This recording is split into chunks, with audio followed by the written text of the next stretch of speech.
Hello and thank you so much for joining another Ready to Ride Pilates with Horse Rider session. Today we are going to be doing a quick and simple abdominal exercise session. This is perfect if you are just in need of doing something simple without working too hard, or perhaps if you're new to Pilates and you're not sure how you're going to get on with it. Our abdominal muscles in here are so important for helping to control our spine and also to link up our upper body with our seat. So they're a really key muscle group to be working on. So let's get you started, and I'd like you to think of just making sure that your whole body is mobile before you get going. So we're going to loosen off through your shoulders. You've got tension around your shoulders, as I think you probably all know. It's never helpful for having a nice, soft, flowing movement. So you could be as strong as you like through your abdominals, but if you are tight around your shoulders, you're still going to block that movement down the reins to the horse's mouth.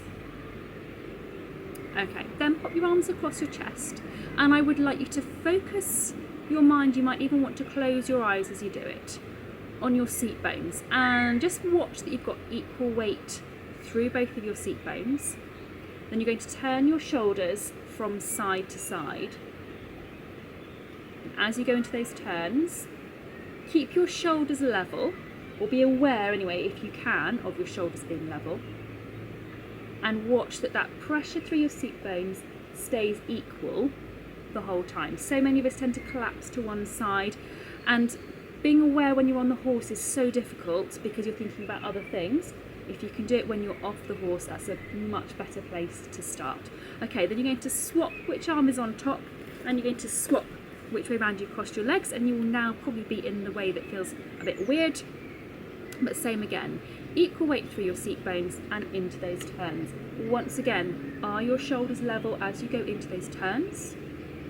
And what's happening with your seat bones? And I like doing it with the eyes closed because it's so much easier to be awake to the sensations that come through your body. When your eyes are open, we're too easily distracted. When your eyes are closed, you can feel so much more.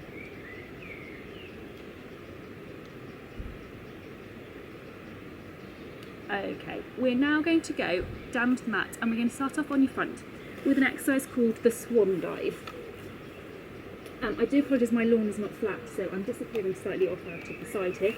You need to have your arms out to the side, elbows bent to 90 degrees. If you've got a pillow, just have your forehead resting on your pillow. You guys need to be looking at your mat. I'm going to look at you for now so that you can hear me speaking better. So arms out, elbows bent, tummy away from that imaginary puddle of water underneath you, pelvic floor onto floor 3, and you're lifting your head and neck just off the floor and slowly back down. So lift and slowly back down. And as you're doing that lift, watch that your head and neck move together. Try and avoid looking up as you go. You want your head and neck to move together, shoulder blades staying back and down, and tummy staying off the floor. So if your tummy is sinking down, you'll be hinging through your low back. If you find that really easy, you want to make it a little bit harder, then you can try lifting your arms, head and neck all together. But again, watch what's happening with your tummy. If you're sinking down as you go into the harder version, then go straight back to doing the easy version. You want to do what you can do easily for your body. So arms, head and neck moving all together, or if you're doing the slightly easier one, it's just the head and neck.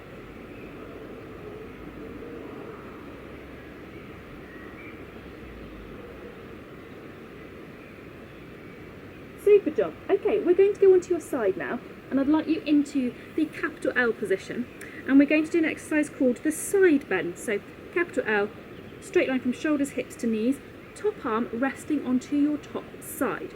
Pelvic floor onto floor 3, and we are synchronizing, lifting your top arm over your head as you lift your pelvis off the floor, and then both back down together. So lift and slowly back down.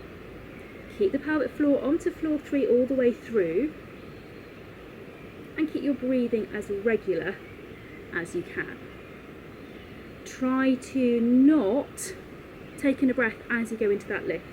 So keep the breathing really regular, keep it really steady. Talk to yourself if you need to. and keep checking in with your pelvic floor as well. Watch that there's no tension creeping in around your shoulders. I know it's particularly hard on the side that you're resting on. You need a bit of tension to hold you up, but try not to start to fix and brace. Okay, we're going to do one more. Fabulous. Then we're going to turn onto your back, and we're going to do an exercise called the abdo prep. Apologies if I have to close my eyes because of the sun. It's a rare problem to have. So with your abdo prep, you need to have your feet and knees approximately hip width apart. Tummy, that nice neutral position. If you've got a spiky ball, by all means use it for this exercise. Think ribs to pelvis to help keep you in that position. Pelvic floor onto floor 3, and then both hands onto the mat beside you. You're going to float your hands, reach for your toes, and look between your legs. Take both arms back down. So, neutral tummy, pelvic floor, float, reach, look between your legs, and everything back down together. And with this exercise, you want to be thinking of just moving your upper and mid back. There's absolutely nothing wrong with moving your low back and going into an imprint position. It's just that that's not what we're trying to achieve here. We're trying to be very specific in the muscles that we work and the part of the body that we are working. Do a couple more of these, make sure that breathing is staying nice and regular. Fabulous. We're going to move on to your scissors. So, hands onto your headlights. That's going to give you a little bit of feedback of what your pelvis is up to. Then again, neutral tummy, so think ribs to pelvis. The more you think ribs to pelvis, the less likely you are to do this. I'm exaggerating obviously, but the less likely you are to do this, which means that you're letting go with your abdominals. So keeping ribs to pelvis keeps your abdominals where you want them. Pelvic floor onto floor 3, then one leg up to tabletop and back down, and then bring the other leg up and back down. So I'd forgotten about my hands. So hands onto your headlights will give you a bit of feedback. Make sure that you're not rocking from side to side. If you want to test yourself a little bit, take your elbows off the floor and see how well you can maintain your balance, and also just focus your brain a little bit more on the feedback through your pelvis and not resting on your arms. Really be specific with this that you're moving from your hip. Yes, this is it, we're doing abdominals but we're also working hips. And if you're just doing this or bending through the knees, then you're cheating and you're not really working your hips. And if you're not really working your hip muscles, then also you're taking the pressure off your abdominals as well because you're just working your knees. We're going to do one more with each leg, and then we're going to turn onto the side that you haven't already been on. So I'm going to swing around, and we're going to once again go into your side bend. So you need to be in that capital L position, straight line, shoulders, hips to knees, knees at 90, top arm onto your top side, pelvic floor onto floor 3, and you're synchronising that lifting of your pelvis and the top arm. Also the synchronising on the way back down. So keep the pelvic floor all the way through. Keep your breathing as regular as you possibly can. Remember, if you need to talk to yourself, that's absolutely fine. Watch that you don't start to get tense around your shoulders once again.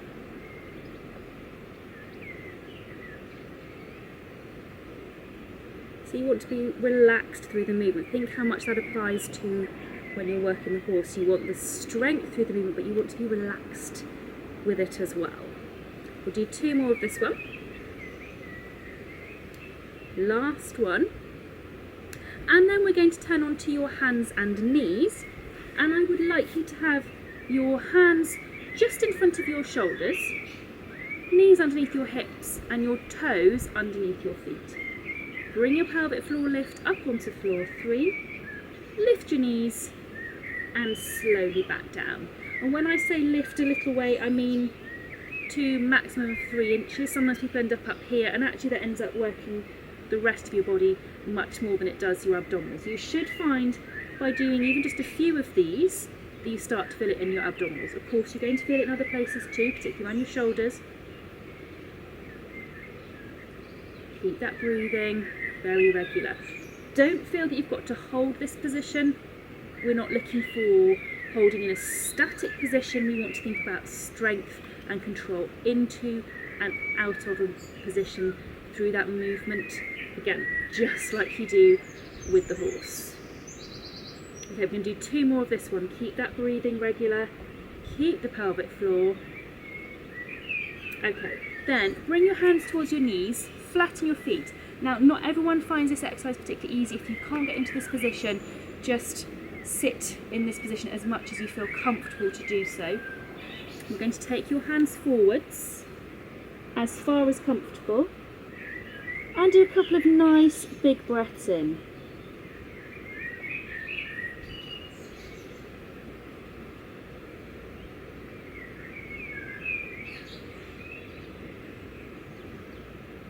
And then I'd like you to bring your hands back up towards your knees, and I'm going to sit and face you. So thank you so much for that. I hope you found that a nice short session to do, but nothing too challenging. I know that sometimes the ones on your side resting on your arm can be a little bit uncomfortable for your shoulders, but provided it doesn't make you really sore, by introducing those gradually, it usually builds up over time that you can manage those a little bit more without having any major problems. We've worked all your abdominal muscles in a nice gentle way in this session, so I hope you found it useful. Thank you so much for watching, take care, and I'll see you again very soon.